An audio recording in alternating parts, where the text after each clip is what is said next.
I never imagined Betrayal would come with pink balloons, satin ribbons, and the scent of vanilla cupcakes. My name is Emily Carter, and at 31 years old, I thought I had seen the worst people could do. Until the day of Claire's baby shower. Claire Parker had been my best friend since college. We shared everything: secrets, heartbreaks, job offers. I trusted her more than anyone. So when she invited me to her grand baby shower at the Parker estate in Savannah, I did not hesitate. It was a bright Sunday afternoon when I arrived, carrying a carefully wrapped gift and my best intentions. The backyard was a vision of pastel perfection. Round tables draped in lace, centerpieces of pink roses. Claire, radiant in a flowing white dress, waved me over, her smile wide and welcoming. "Emily, you made it," she said, pulling me into a warm hug. I was ushered to a table near the front, seated among familiar faces from our college days. Laughter bubbled in the air, glasses clinked, and soft music floated from hidden speakers. A waiter in a crisp white shirt brought over champagne flutes filled with sparkling cider. Claire herself carried 2 glasses, one in each hand. "This is for you," she said, pressing one into my hand with a wink. "You deserve a special toast." Something about the way she said it made my stomach twist. I glanced at the glass, catching a faint chemical tang beneath the bubbles. It was subtle, but it was there, a metallic sharpness that did not belong. Claire clinked her glass against mine. "To us," she said, her eyes gleaming. I raised my glass slowly, my mind racing. At the last second I set it down on the table and reached for another untouched flute from the centerpiece display. "Oops," I laughed lightly. "Almost grabbed the wrong one." Claire's smile froze for a fraction of a second, then resumed. Around us guests cheered and drank. I pretended to sip, then set my new glass down as well, my heart thudding painfully in my chest. Across the table, Claire's cousin Marissa, who had always been more loyal to Claire than to truth, frowned slightly, noticing the switch. Something was wrong, terribly wrong, and I was determined to find out exactly what. I kept my smile carefully plastered on as I mingled among the guests. Old college acquaintances, Claire's extended family, friends from her yoga studio, all laughing, sipping, celebrating. On the surface, it was a perfect afternoon, but underneath something felt deeply wrong. From across the lawn I caught Marissa watching me. Her dark hair framed her face perfectly, but her eyes were sharp and calculating. She leaned toward Claire, whispering something that made Claire glance in my direction, her expression tight for just a moment. I turned away quickly, pretending to admire a tray of tiny pastel cupcakes. My mind spun. Was I imagining things? Was the strange smell in the drink just nerves? Or had the last few months of subtle, creeping sabotage not been coincidence after all? A wave of memories crashed over me.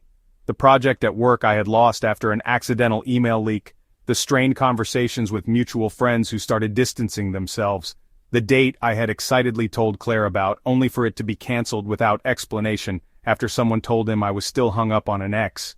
Each incident had felt small on its own, easy to dismiss, but now, stitched together, they painted a chilling pattern. And here I was, with a poisoned drink still sitting on the table. Claire approached again, this time holding a small pink envelope. "Game time," she chirped brightly. "Come on, Emily, you have to be my partner." I hesitated, feeling the weight of 100 eyes. Refusing would seem rude. Accepting might be dangerous. "Of course," I said lightly, falling into step beside her.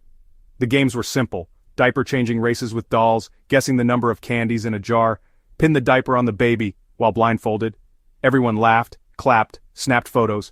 But through it all, I felt the burn of Claire's gaze on me, a constant prickling at the back of my neck. During the last game, when I was blindfolded and spinning, I caught the faintest sound, a hurried whisper, too far to catch the words, but urgent, tense. When the blindfold slipped slightly, I glimpsed Claire and Marissa standing near the drink table, deep in conversation. Marissa's face was pale, her hands animated. Claire, on the other hand, looked furious. I fixed the blindfold quickly, pretending not to notice. Later, as prizes were handed out, I slipped back toward the table where the drinks had been. The original glass Claire handed me was still there, untouched. I pulled out my phone and discreetly snapped a picture of the glass, the position, the tiny lipstick mark Claire had accidentally left. Then carefully I wrapped the glass in a napkin and tucked it into my handbag, just in case. Better to have evidence than regret. I did not know what Claire had planned, not yet.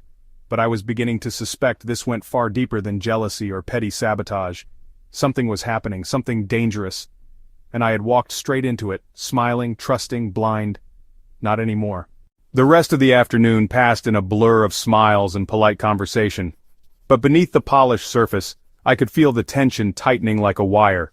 Every time I turned around, Marissa was there, hovering near the drinks, the desserts, the hallway that led to the guest rooms.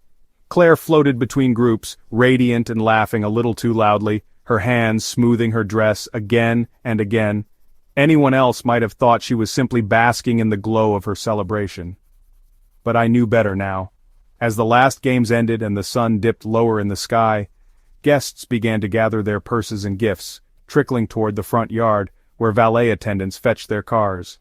I slipped out quietly, carrying my own small gift bag and the hidden glass tucked inside my handbag, but I did not leave.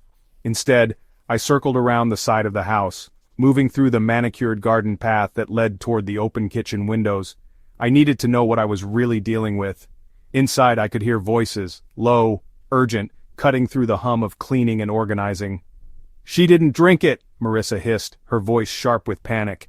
"It doesn't matter," Claire snapped. "We will find another way. She is not ruining this for me. You said the new firm already checked her references. If she talks, if they find out—" "They won't," Claire cut her off, her tone brittle. "We have the texts, the emails, everything looks like she was sabotaging me, not the other way around." My blood ran cold. I pressed closer to the window, heart hammering against my ribs. Claire continued, her voice dripping with disdain. "Emily always had that pathetic need to please everyone. It made her easy to manipulate. All I had to do was plant a few seeds, twist a few words. She practically buried herself." Marissa sounded close to tears. "But the drink, Claire, if she had actually—" Claire laughed, a sound so cold it barely sounded human. "It was harmless, just enough to make her sick for a few days, long enough to miss the final interviews." Interviews. Suddenly everything clicked into place. I had applied for a position at Stratton & Boyd, one of the top marketing firms in Atlanta, a role that Claire herself had also quietly pursued. It had been my dream job. The final interview was scheduled for next Thursday. Claire wanted me out of the running, not by competing fairly, but by erasing me completely. I backed away from the window, my mind reeling. This was not just jealousy, it was calculated destruction, and I had nearly fallen for it. The sky had turned a bruised purple overhead. Crickets chirped in the tall grass beyond the garden. Somewhere inside, the clatter of dishes and muted laughter carried on as if nothing had happened. But for me, everything had changed.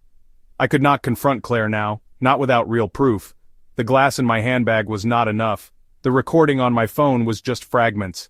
I needed more. Steeling myself, I pulled out my phone again and hit the record button. Then, heart pounding, I circled back toward the house, toward the open door that led into the service hallway. If Claire thought she could destroy me in the shadows, she was about to learn that I had learned to fight in the dark too. The hallway was dim, lit only by soft sconces and the fading light spilling through the garden windows. I moved carefully, my steps silent against the polished hardwood floors. Voices drifted from the kitchen, still heated, still careless. I clutched my phone tighter, praying the microphone was strong enough to catch everything. Near the mudroom, I found a side table stacked with leftover party favors and unopened gifts.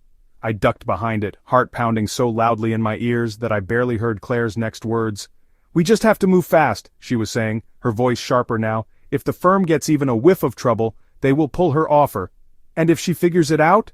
Marissa asked, her voice shaking. Claire scoffed. "Emily, she is too trusting, always has been. Besides, what is she going to do? Accuse me at my own baby shower? She would look insane." I closed my eyes for a second, steadying my breathing. They thought they had me cornered, thought I would stay quiet to avoid embarrassment, thought I would crumble under the weight of doubt. Not this time. A shadow moved across the hallway. Claire's high heels clicked closer as she paced back and forth. "We have the fake emails ready," she said. "The ones showing Emily badmouthing Stratton & Boyd. If she tries anything, we leak them anonymously." Marissa mumbled something I could not catch. Claire laughed again, low and cruel. "You worry too much, it is already done. The recruiter called me this morning. Emily does not even know it yet, but the offer is being pulled on Monday."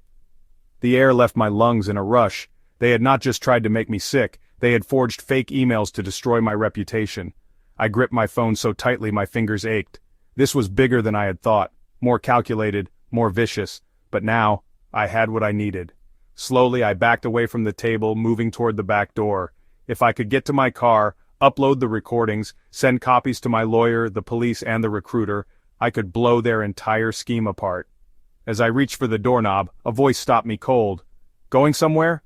I turned. Marissa stood in the hallway, arms crossed, face pale but determined. She had seen me, heard me. For a heartbeat, neither of us moved. Then she stepped forward, lowering her voice. "You cannot win, Emily," she whispered fiercely. "Claire has already covered every angle. No one will believe you. You will look like a jealous, bitter mess trying to ruin her baby shower." I lifted my chin. "Maybe," I said quietly. "Or maybe they will believe the recordings." Her eyes widened, just slightly. Enough. Without another word, I pushed open the door and slipped into the cooling twilight. The door clicked shut behind me, sealing me away from the house, from the lies, from the trap that had almost swallowed me. My hands shook as I opened the car door and slid inside. I plugged my phone into the dashboard charger, uploading the files to my cloud drive, sending copies to every backup email I had ever created. Insurance, protection, proof. Only then did I allow myself a breath of shaky relief. The battle was not over, but for the first time in months, maybe even years, I held the upper hand. They had tried to erase me. Now, I was about to erase every lie they had built. That night I barely slept. I sat at my kitchen table, laptop open, rewatching the footage over and over. Claire's voice was clear. Marissa's fear was obvious. Their guilt, undeniable. But I knew better than to march straight into confrontation. Not yet. I needed to be methodical, precise, because Claire had been planning this for months. She knew how to twist narratives, how to play the victim, and if I made one wrong move, she would turn this whole thing against me. At dawn I crafted an email, careful, professional. I attached the recordings, along with a short note addressed to Stratton and Boyd's hiring manager, Miss Reynolds. Subject: important information regarding recent hiring decisions. By 7 a.m. I hit send. Then I forwarded copies to my personal lawyer, Claire's professional network, and a journalist friend who specialized in corporate scandals, a little insurance. By 9 my phone buzzed. It was Miss Reynolds. "Emily," she said, her voice cool but not unkind. "We received some troubling information this morning. I would like you to come into the office today to discuss this in person." I agreed immediately.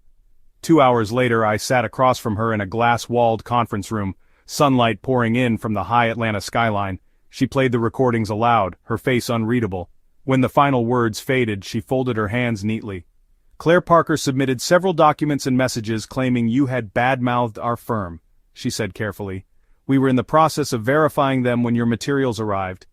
I stayed silent, letting her continue. "It appears," she said, "that Miss Parker and her cousin engaged in a deliberate attempt to sabotage your application." I exhaled slowly. "Emily," she continued, "we would like to formally offer you the position again, assuming you are still interested." Relief flooded through me so hard I almost sagged in my chair. "Yes," I said, my voice steady, "I am very interested." Miss Reynolds smiled slightly for the first time. "We value integrity here, and resilience." The meeting ended with handshakes and new hire paperwork. As I walked out into the bright afternoon light, my heart felt lighter than it had in months, but there was still one more thing to do. Claire had tried to ruin my life. It was time she answered for it. That evening, I posted a carefully worded account of the situation on my private LinkedIn page. No names, no accusations, just a quiet story about betrayal, resilience, and how darkness can never hide the truth forever. Within hours, the post began gaining traction. Connections commented with support, others shared it, adding their own experiences of betrayal in professional settings. It was not vindictive. It was a warning, a reminder. And then, unexpectedly, my phone buzzed again. A message from Claire. "Claire Parker, you think you are so clever. You have no idea what you have started." I stared at the screen, feeling no fear, only sadness, because Claire had built her life on manipulation, thinking it made her powerful. But real power was something quieter, something she would never understand. I set the phone down without replying. Let her rage, let her unravel. I had no need to fight anymore. The truth was already speaking louder than anything else. Over the next few days, the ripples from the truth spread wider than I could have imagined. By Wednesday morning, whispers were circulating across our professional circles. Not about me, about Claire.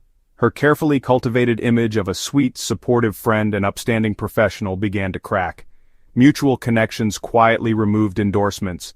Invitations to networking events dried up. Emails went unanswered. I heard through a friend that Stratton and Boyd had blacklisted her name internally. Other firms began distancing themselves too. The firm where Claire currently worked announced an internal ethics review. Marissa, unable to handle the pressure, resigned quietly 2 days later.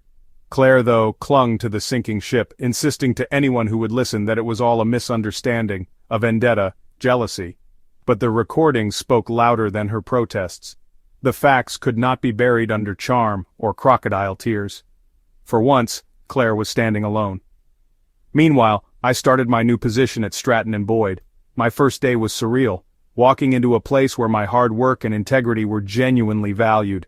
I met my new team, sat in my sunlit office, and felt a peace settle over me that I had not realized I had been missing for so long. That evening, after unpacking the last of my office supplies, I stood by the window, looking out at the Atlanta skyline. I thought about everything Claire had tried to take from me.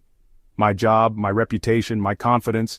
But she had failed, not because I fought harder, not because I shouted louder, but because I refused to become like her, because I chose truth over bitterness, because I trusted myself, even when no one else seemed to. That was the real victory. It had never been about destroying her. It had always been about refusing to let her destroy me. A week later, I ran into Marissa unexpectedly at a coffee shop downtown. She looked thinner, worn, her eyes darting around the crowded room. When she saw me, she flinched slightly but then squared her shoulders. "I guess congratulations are in order," she said, her voice low. I nodded, keeping my expression calm. "I never wanted it to be like this," she added, twisting the strap of her purse. "Claire, she gets inside your head. She makes you believe you owe her everything." I said nothing, waiting. "I am sorry, Emily," Marissa whispered. "For everything." For a long moment I considered my response. Anger would have been easy, bitterness would have been satisfying, but I was done carrying the weight of their mistakes. "I hope you find your way," I said finally. Then I turned and left, stepping into the golden light of a Savannah afternoon without looking back. 1 year later, I stood on a different stage, this time as the keynote speaker at a Women in Business Leadership conference. The auditorium was filled with faces bright with ambition, some young, some seasoned, all hungry for wisdom. I told them my story, not with anger, not with blame, but with hope.